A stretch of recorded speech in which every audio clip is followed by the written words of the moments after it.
Hey everyone, in this video I will show you how you can change your Instagram username before 14 days. If you have changed your Instagram username but mistakenly you have changed different name and you want to change again, so Instagram tells you that you will be able to change your name after 14 days. But you can change your username before 14 days. So for that, just click on your Instagram profile and just click on this either profile option, and here you will find an option called username. When you click on this username, here you can read below below descriptions that you will be able to change your username back for another 14 days, but you can change before 14 days. So for that, just check your phone.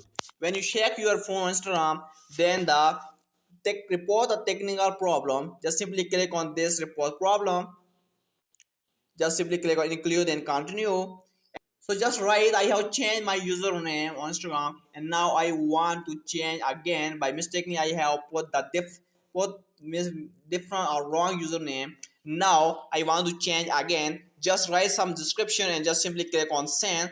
Then Instagram will contact you on your registered email and your problem will be solved. So this is the way, by contacting with Instagram team or support, you can change your Instagram username before 14 days.